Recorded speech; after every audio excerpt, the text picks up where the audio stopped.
One. Today I'm going to talk about compassion, and you can find some of the things I'm talking about in the section on self-esteem in the Silver Cloud program if you want to learn a little bit more about it. So there are two aspects of compassion that I'm going to talk about, and that's the compassion we show ourselves and the compassion that we show others. But I'll start off by talking about self-compassion. So many of us find it really easy to feel compassionate towards others rather than ourselves. And this is a really common tendency. An easy way of working out whether you have the tendency is to think about the last time you criticized yourself about something. Maybe you were late meeting somebody, or you let somebody down because you didn't feel well enough to meet up with them, or maybe your anxiety was playing up and you stayed at home. And how did that make you feel? And did you give yourself a hard time? It's really interesting to look at how you treat yourself in those situations, because we've got a tendency to start saying unkind things to ourselves, like pull yourself together, or one of the popular things to say these days is suck it up, And can you hear how self critical that is? It's really critical. Now, what I'd like you to do is think about how would you say something like that? Would you say something like that to a friend? No, probably wouldn't. Okay. So, what would you say to them if they told you they were feeling too anxious to come out and meet you for a walk? The likelihood is that we would be compassionate and full of understanding for them. And it's also really useful to think about how you would comfort a child if they made a mistake or if they feel anxious or worried. We are often in touch with our kindest, most loving selves when we show compassion for children and for the elderly. We can sit alongside them, we can hear their grief and loss, and we can hold their hand and we can show them kindness.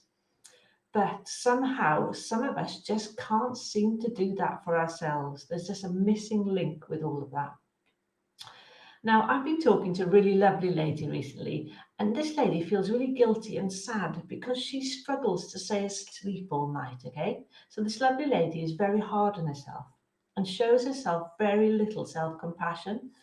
But I know that if she was helping a friend with their sleep problems, that she would be warm and full of empathy, but showing her self compassion is just something that seems too much.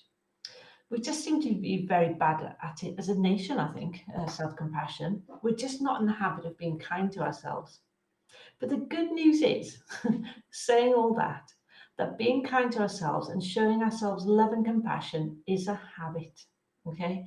It's a skill and it's something we can learn to do, which is great to hear. So we can learn to be nicer to ourselves, basically. What a relief. There are so many ways to do this, and there are many suggestions in the Silver Cloud program about self talk and about different ways and different techniques you can use to be kinder to yourself. And it's often worth having a look through those and see what bings for you and what you'd like to use. But one of my favorite CBT techniques is to use a tiny habits recipe card, which sounds a bit weird. It's not a food recipe card, but with any new habit, the advice is always to start small. You probably heard that so many times: start small, take small steps. But I would say start tiny, because the tinier you start, the more you can grow. You can grow to small, then you can go to big. But if you start with a really tiny habit breaker, and then you can expand from there. Okay. So when we're learning to be kinder to ourselves, if we start with a tiny habit, and baby steps, then it grows and grows. So if kindness is a habit that we can learn, well, let's go about practicing how to do that. So I'm going to talk you through the tiny habits recipe card that I just mentioned, okay, with an example of a habit that I have to show you how it works. So Becca's now going to put on the screen for us the tiny habits recipe card, okay? And I've got one here.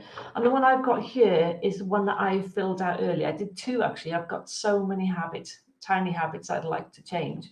So it was easy for me to fill these out. And we'll put this up at the end. And you can always print one of these out if you'd like to and try it. So what we do is we start looking at what we call an anchor moment. So like a ship's anchor, a boat's anchor, an anchor moment. And this is a moment when you first realize that you were doing your habit. So, for example, my anchor moment is when I realize I'm rushing, because rushing is one of my real bad habits. I'm probably even rushing through the broadcast here, but I rush, okay? So I can feel myself racing in my head, and my tiny behavior would be so I realize, after I realize, my anchor moment is that I realize I'm rushing. So it says at the top, and mine is, after I realize I'm rushing, then what will you do? I will, and I've said on here, slow down by 20% and take a pause. So I literally have to pause for 3 seconds and slow myself down. And then when you've done those two things, it says celebrate, okay? So celebration for me would be physically feeling calmer and sort of knowing that I've interrupted my stream of fast thinking that is making me feel rushed. So these are really good little cards, um, because you can put your anchor moment when you realize that you're operating your habit, and then say what you're going to do, and then just reward yourself for trying something different. And it's quite interesting to have a look at them and print a few out and see if there's any habits that you'd like to change. And it's really good to get into the habit of making a tiny change, because breaking the habit of our repetitive behavior means that we're beginning to notice when we're on autopilot. So we start to notice then that we're being self-critical, okay? Because otherwise, self-critical talking goes under the radar. So you can be yakka yakka yakka to yourself, and being quite negative to yourself, and you don't realize it's going on. So all of this tiny habits and all these things that we do involves us being aware of ourselves and giving ourselves a break, basically. If you find yourself listening to me thinking, oh yeah, it's okay for her to say make a tiny change, but it won't work for me, then it's a good thing to do is to notice that that is what you're thinking. And the fact that you notice it means that you can bring some awareness to it, so you've got a chance of changing it, okay? Because being hard on ourselves is a tough habit to break. We have to start somewhere, and starting with a tiny thing will accumulate. We can also look at the kind of things that we say to ourselves. So your tiny habit could be to notice that you are hard on yourself, and then say to yourself, well, what would I say to a 7-year-old child who was waking every night, for example, or feels too anxious to go to school? It requires a kind of tenderness to yourself that we have all got within us, but that we just don't use it very often. We don't use tenderness very often. Maybe we do with pets, actually, dogs is another one, and cats, but we just don't use it with ourselves. And what I'd like to say about this really is it's not going to be easy, guys. Saying nice stuff to yourself isn't easy. But when you get the hang of it and you start being kind for possibly the first time ever, then allow yourself to feel the effects of kindness. I know it's really emotional for me when I started being kinder to myself. Um, Sometimes those of us who may have been criticized a lot as a child or a teenager, it takes us longer to not be so self-critical. But it's okay. We've all been through a lot in life, and being kind to yourself is a kind of tenderness that can bring us a lot of peace and calm, and it can be the beginning of something changing in our lives. It can also help us feel more compassionate towards others and feel a common sense of humanity. We're all in it together, that kind of attitude, okay? But obviously, to keep it real, there are times when we can find ourselves not feeling very compassionate towards someone else. We may even feel resentment for other people. But the good news is that the flip side of resentment is compassion. Okay. So, in other words, if we find ourselves unable to feel compassion for other people, then we can try focusing on them rather than ourselves. So this is how it works. Specifically, compassion comes from looking past the other person's behavior to the insecurity that must have motivated their behavior in the first place. So, as an example, if someone doesn't call you that you were hoping would call, instead of thinking, oh, I can't believe you would make the time to call me, what you flip it over. So you flip it and you say, what must he be going through that he couldn't call? Maybe he doesn't feel like talking to you.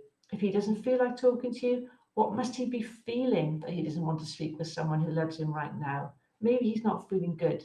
So we're flipping it over. We're not making it about me. Oh, he didn't call me. Oh, okay. What about him? Because compassion doesn't come from actually asking or answering the questions about why didn't he call. That doesn't make us feel more compassionate. Compassion is more It's about where your focus goes, okay? So does your focus go towards yourself and how you've been wronged? If so, then you just feel resentment. Or does your focus go towards your partner with consideration for whatever feelings led to his behavior? In that case, you feel compassion. So the next time somebody does something you're not happy about, notice where your focus goes. If it's all about you, see if you can make that shift in focus. Okay, and shift onto how might they feel? How might they feel? Compassion is much more fun than resentment. It really is, guys. It's really a good habit to get into. And like I said before, there's quite a lot on compassion on Silver Cloud program. So you can look through the different topics on self-talk and how to change a habit, how to grow basically more self-compassion for yourself. But the real basics with this are when you're working with other people to focus on how they're feeling and not yourself. And with yourself is to show yourself some tenderness. Feel a little bit of tenderness, okay? And then the compassion will start to grow. And the more compassion and love you actually grow for yourself, life just gets so much easier. So I hope that's been helpful today, and I'll do another topic next week. And if anybody would like to feed anything back in the comments, we'd love to read them. We really enjoy reading all your comments here at Mind. So thanks very much, and I look forward to seeing you all in a few weeks. Thanks a lot. Bye.